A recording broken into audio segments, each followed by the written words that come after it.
মাননীয় খয়রাতি সদস্য পাথরঘাটা থেকে আগত ফজু মিয়া, আপনার সময় 3.5 মিনিট।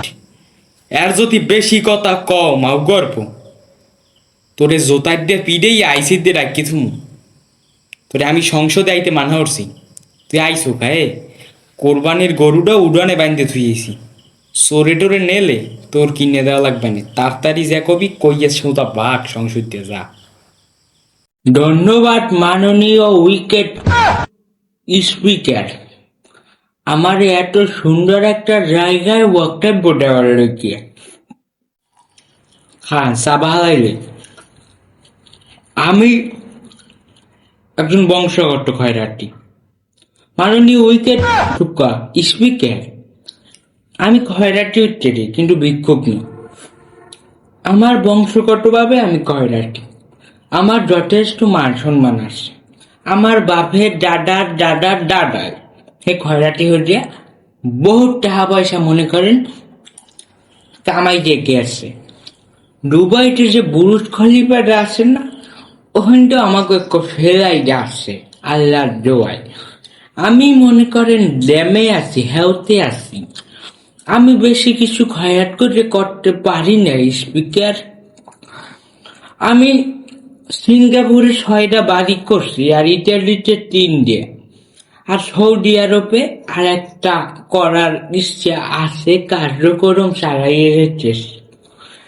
আর ভাবতেছি আরেক বিয়ে হল মাননীয় স্পিকার।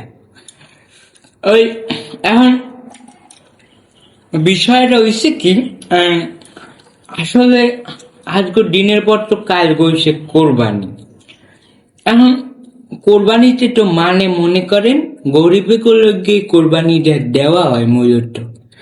এখন কোরবানি দিয়া বড় বড় মানে কোরবানি দিয়া মনে করেন গরুর গোস্ত ফ্রিজে বজেট হয়, আমাকে মতো গরিবের দেয় না, মশা মশা বানাই থুই দেয়, হ্যাঁ মনে করেন আলু দিয়ে রাঁধতে খায়। কটা কি স্পিকার ঠিক করেছি? আমি ঠিকই করি। এখন আমরা খয়রাতিরা হাঙ্গা বস্ত্র গরুর গোস্ত খাই না, এইটা কিন্তু পাবলিকে বোঝে, কিন্তু হেরা যে পরিমাণের গরুর গোস্ত খায় এর থেকে কিন্তু বেশি গরুর গোস্ত আমরা খয়রাতিরা খাই। মানে মনে করেন বিভিন্ন জায়গায় দাওয়াত টাওয়াত দিয়ে খাই, আল্লাহ রাস্তে চাইয়ে চিনতে মনে করেন আমি কালগো রোস্ট খাইছি, মুরহার রান খাইছি, হলসিংগুড়ি বাজার খাইছি, মানে আমি যে খাওয়া খাই হ্যাঁ মনে করেন একটা ধনী পরিবারেও খায় না।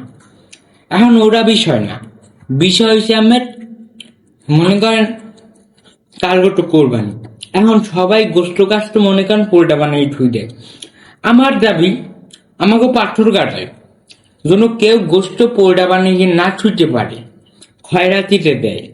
এখন লোক দেখান দেওয়ার লোককে মনে করেন খয়রাতিতে হালকা পাতলা গোস্ত টোস্ত দেয়, তাই হেরম না আমের মনে করেন 250 গ্রাম গোস্ত দিতে পারে। এখন আমার দাবি প্রতি খয়রাতিরে মনে করেন আধা কেজি হয়ে গোস্ত দিতে হইবে। আমরা একটা ফিক্সড বাজেট করে রাখছি যে আমরা গোস্ত কালেকশন করি, মানে আমি আর জানি আমার বউ বাচ্চা গাছা ঘুরেগাড়া শুদ্ধ মানে কালেকশন করিয়ে আমরা মাসে আজ কালকের দিন দিয়ে জন্য আমরা কমপক্ষে 1 লাখ টাকা কামাই করতে পারি। এই ব্যবস্থা মানে একটা ব্যবস্থা করছি, আমরা একটা টিম সাজাইছি। আমার দাবি স্পিকার,